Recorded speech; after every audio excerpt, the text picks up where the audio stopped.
Confessions. For all of us who have been telling everybody else they look so great.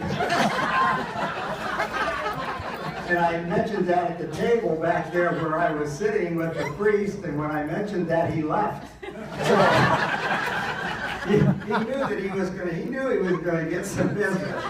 But you know, it's been a long time, and people have mentioned some things that I was going to mention, obviously. But we've had a lot of successful people in our class, and some of the things that were mentioned, you know, I of course had different experiences. You remember those tutoring sessions for the National Merit Scholarship Award? No. I didn't go to any of those. I wasn't there. I don't remember that. Okay. When we were in school, we had the old high school, we had the social center, and the field house. And I used to like to go over to the field house. Nuns would get all upset when we were walking across the street because the Shamrock Inn was there on the corner, and nuns wouldn't let us look at the ladies who were hanging out the windows of the Shamrock. And we really didn't understand it too much then, but you know, after we grew up a little bit, we got an idea. But the old high school, the auditorium was the center. It was the center literally, figuratively. I remember going in as a freshman into study hall, and I don't know why I remember this, but I sat right next to Carol Vincent. Carol Vincent, how about that? How about that? How about that? I don't know why I would remember that. But don't have the slightest idea why I would remember that. But that study hall, as you guys remember, was something. That's when you learned to say moose under your breath. Moose, yeah, you could say that. You learned how to throw pennies so that they would ricochet off as many of the wooden chairs and walls as you could possibly do. And you did know that you didn't get up or you didn't move the arm on your desk until it was time to go. Because I'll tell you what, then you were going to pay for it big time. Yes, and the auditorium, like I said, was the center. That's where we had pep assemblies, but I think we called them cheer rallies. Yes. And I said that a few times after high school at different schools, and they said, "Where's this hillbilly from?" Cheer rallies? What's a cheer rally? Of course, that's you know, something was specific to St. B, and it was a local term, sort of like, I don't know, devil strips? Yeah. You get out of town, you say somebody's devil strip, they look at you like you just came in from outer space. Another local term too is flick, like cut class. We flick class. I'm up in Cleveland teaching, I talked about flicking, they think we're going to go to the movie or something. So, you know, there were some specific terms for us. I think the biggest thing, you know, in memories, you know, you're talking, some of them were mentioned, you know, Tony, Saturday detentions. Now, I could tell you about that, not the national merit stuff, but I could tell you about that. I could tell you about Cadillac Hill. Dropped the transmission on Cadillac Hill. I was a senior in high school. My parents wouldn't let me drive all the way to Bedford Chanel, so I had to take the pep bus. And to be cool before I got the pep bus, I took my 1959 DeSoto up Cadillac Hill, and most of it made it. Most of it made it. Garners, Tim talked about, spent a lot of time out there. In fact, I remember like it was yesterday, I was with my good friend Greeno Rich when Muhammad Ali was Cash's play at the time, beat Sonny Liston, and we were out there and honking our horns, and just a lot of great memories of the old days there. The people that were not from West Akron, and I know some of us were looked down upon a little bit. In fact, when I started singing, guys said I was from Goodyear Heights, they said, "Where's that?" You did, I know you did. They think this is a joke. Jack, they think this is a joke. No. I thought, you know, I was on the other side of the tracks. I thought my house was here and tracks went all the way around my house. Where I lived on the other side of the tracks. But some of us had some great times walking to and from school, walking up that hill on Market Street. it sort of made your day when you thought things were tough or you had to put up with some stuff from some of the nuns, you know. You could walk back down and see poor old Coates sitting out there at the corner, you know. So things weren't too, you know, Coates is out there, so things aren't too bad. Yeah, there you go.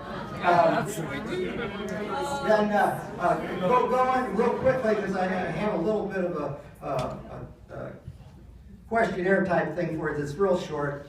But you know, going through the rest of my classes as a freshman, I went into algebra, and here Jill Gardner sits right next to me. And I'm thinking, whoa, this high school stuff's okay, man. I got Carol Vincent, you know, and Jill Gardner, and guess what?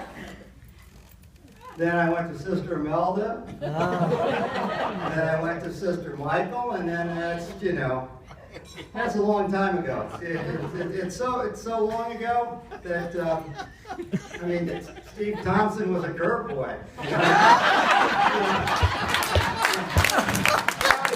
he owns the place and done a great job.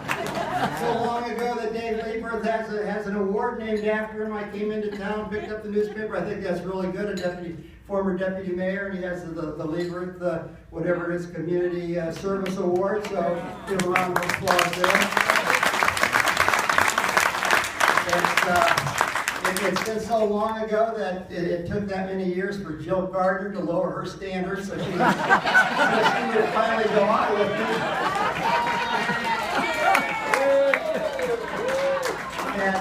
And Larry Kuss will be very happy to hear this, that the statute of limitation has kicked in. Larry sort of, were you punting at the time? Yeah.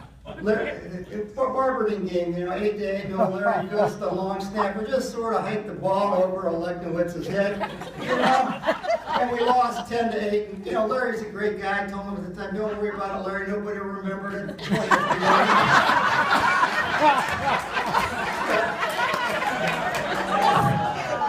I spoke at the 20th reunion and I said, Larry, I was lying to you. We remember it. But I'm here to tell you that the statute of limitations on long snaps going over centers' heads is 50 years. So Larry, I will never mention it again. I will never mention it again. A couple quick stories in class. Many of you have heard the VMBS story, but it's worth repeating.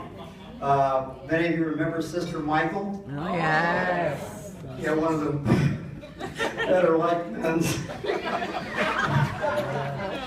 Sister Michael, you know, we had it for, I know I had it for English and religion, and I don't know if any of you remember, I don't know why I would remember this. She has had these 3 words up in the corner of the board. Just forget. Anybody remember that, or is that just something we sick of here? We forgot it. Yeah. She said we didn't pronounce them right. We say just forget. So she'd write that up there, and she'd give you that smile, you know.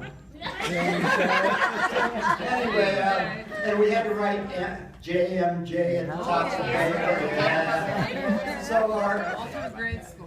So I'll tell you what, and she had a tendency to talk a little bit too much, so Denny Graff started putting VMBS at the top of this paper. And the VMBS stood for very much BS. Well, what happened was everybody caught on. So we're all putting VMBS at the top of the paper.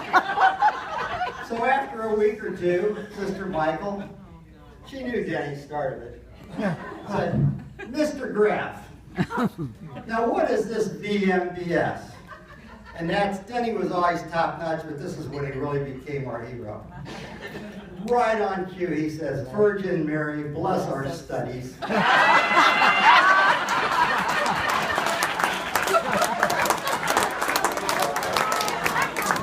mean, how can you beat that? And many of you took all those high-level classes, and you probably don't know the legend of St. Amatus. Dan Dalick made up St. Amatus. You like St. Amatus? Yeah, Sister Martin asked people to give a speech on their favorite saint. So, Danny, being the cut-up that he was, a class clown, he found somebody that was probably as insignificant as any saint could possibly be. And he gave this speech about how St. Amatus went out to some cave and all he had was some bread. He was so giving. He let the birds have the bread. They spread the seeds, and he was going to feed the sick. And Sister Margaret was super. I thought anyway. Well, wasn't too pleased. She said, this is not any time to be funny. And she really got upset with Dan. And I think actually she might be the only nun that even liked Fairlane. So she got all upset with him and went through all kinds of things. And there is a St. Amatus. You can check it. There really is a St. Amatus. There's a beer named after him. This saint's okay. And Taylor took the abuse for 2 weeks, and then he took in his documentation and showed Sister Martin. Sister Martin apologized to Dan in front of the entire class. I thought that was pretty classy. Yeah. It's just one more story. Sister Michael in religion class. One time she was going off talking about, and remember back then we had different, boys and girls were different. We had different stairways, man, different religion classes, different retreats. You girls are hiding out in bathrooms trying to get away from retreats. And the guys, we're up in the balcony or the choir loft of the church listening to what they're telling you about watching out for guys. But we're in religion class and Sister Michael was telling us, now remember, when you commit sins of impurity, your dead relatives will see you. I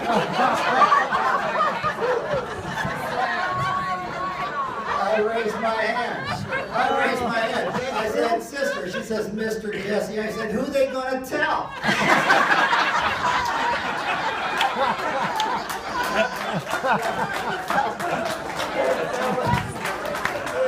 Sometimes you go to the principal's office and do that.